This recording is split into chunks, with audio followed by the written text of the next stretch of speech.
Welcome to Health Professional Radio. I'm your host, Neil Howard. Real glad that you could join us for another segment. We're going to be speaking with Dr. Melissa Orshan Spann. She's joining us here as Chief Clinical Officer at Montanito and Affiliates. It's a company that provides treatment for eating disorders. She's going to talk a bit today about stressful factors that may impact students' weight fluctuations, a little bit of the correlations between a new school year and eating habits, some strategies to prevent eating disorder relapse, and some suggestions on ways that parents can stay connected with their kids who are living on campus. A lot to talk about in just a short period of time. Welcome to Health Professional Radio, Dr. Spann. Thank you for having me. A bit of your professional background, if you would, and then talk about being Chief Clinical Officer at Montanito and Affiliates. Thanks. So I am a certified eating disorder specialist. I've been in the field for a bit over 15 years now.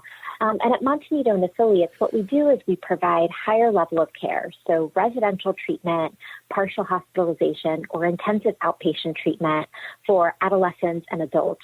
Our adolescent program is called Clementine, and our adult programs are under the Montanito and Affiliates umbrella. As far as eating disorders, I mean, they can happen at any time in a person's life. But what is it about school or returning to school that can trigger an eating disorder that was previously non-existent? Yeah, there's so many factors that accompany the onset of an eating disorder, particularly in a return to school. For example, in college, living away perhaps from parents or friends or other support people for the first time, trying to navigate an unfamiliar environment. For some individuals, it's their first time experiencing preparing their own food, just overall changes in routine. And particularly this year, this is so critical for some of our students, whether it's high school or college, who are returning to live and in-person school for the first time in perhaps over a year and a half. Those stressors are even more amplified. Are the causes of an eating disorder always psychological, or are there a combination of psychological and biological factors involved? Yeah, there's a lot of factors that contribute to the onset of an eating disorder. We like to think of it as a biopsychosocial perspective. And that means that there are, yes, while there are biological factors associated with an eating disorder, things like having a close relative who may have had an eating disorder, struggling with other sorts of mental health conditions, there are significant psychological factors. And those are often associated with things like our temperaments or character traits. The one that people usually associate with eating disorders is perfectionism or, that strong, unrealistic, high expectations for yourself. In addition to that, we have our incredible social factors that contribute to the onset and development of an eating disorder. That's our environment that we live in. So that can be somebody who struggles with weight stigma. That could be teasing or bullying, which is running rampant right now. And a huge piece for us is individuals who have had or experienced trauma. In our research at Montanito and Affiliates, we now know that an incredibly high percentage of our client population seeking treatment for an eating disorder have experienced some sort of trauma in their life, in their background. Does peer pressure play a huge role in eating disorders one way or the other? A student that may have an eating disorder befriends an incoming student and encourages, maybe through no fault of their own, that other student to begin an eating disorder. Or can peer pressure stop the onset of eating disorders? It's a great question. I wish that there was more peer pressure that would stop the onset of eating disorders, but unfortunately it's more often than not the former piece, in which we see that that individuals who are susceptible to eating disorders because of those biological, psychological, and social factors might be in an environment where that environment, we would say, sort of pulls the trigger. And peer pressure is a huge part of that. The desire to fit in and social media, which is a whole separate conversation, and how those unrealistic expectations really impact adolescents and young adults. Are there different types of eating disorders? there are different types of eating disorders. So one type of eating disorder is anorexia nervosa, which is typically characterized by someone who you would identify within a low body weight or struggles more so with restriction of their intake, meaning they're not eating enough. Another eating disorder is bulimia nervosa, which is associated with both binging and purging. And then binge eating disorder, BED, is an eating disorder associated with binging, eating large quantities of food in a relatively short period of time without the purging factors.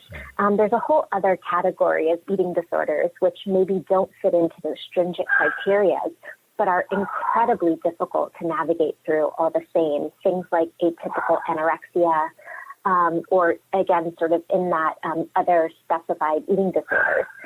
So anything that contributes to significant changes in weight or food intake are things that we see. There's also other eating disorders. ARFID and PICA are sort of in a different kind of bucket. But for us, the typical eating disorders that we would see are anorexia, bulimia, binge eating disorder, or what we would call OSFED, other specified feeding and eating disorders.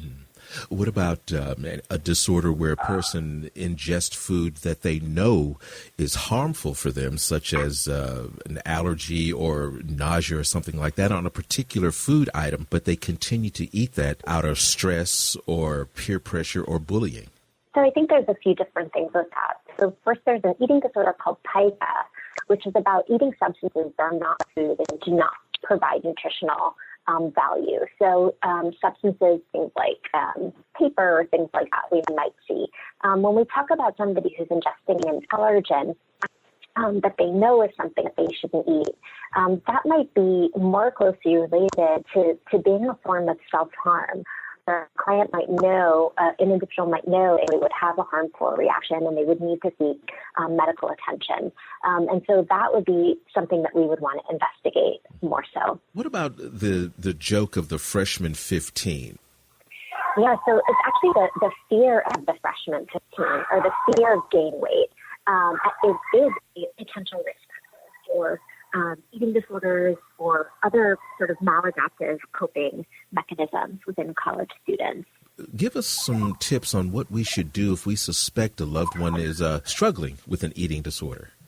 I think when an eating disorder sort of becomes at the stage where you really started noticing something, we need to have a conversation. We need to talk about what it is that's going on. I think for parents, oftentimes this comes up around homecoming or Thanksgiving and the holidays, and you see your kid for the first time after a while. And in high school, it might be more difficult for parents or caregivers to notice when you see your child on a daily basis any changes in weight fluctuation. But it's important to pay attention to some of the other markers. Have they started exercising with an increased frequency? Are they running to the bathroom after meals? Do you notice that they're starting to cut out major food groups? So any one of those, and there's many, many more sort of potential onset to eating disorders, the most important thing that a parent, provider, support person can do is to start the conversation, start it early enough, and seek help. Give us a website, if you would, where we can learn more. Sure. Our website for Montanito and Affiliates is montanitoandaffiliates.com. There are other wonderful resources out there. I would direct you to the National Eating Disorder Association and their resources as well. Great. And once again, that website is www.montanitoaffiliates.com. Well, I appreciate you joining us here on the program, Dr. Spann. Thank you very much. It's been a pleasure. Thank you so much. You've been listening to Health Professional Radio. I'm your host, Neil Howard, in conversation with Dr. Melissa Orshan Spann. Audio copies of this program are available at hpr.fm and healthprofessionalradio.com.au. You can also subscribe to the podcast on iTunes, listen in, download at SoundCloud, and be sure and subscribe to our YouTube channel at youtube.com/Health Professional Radio.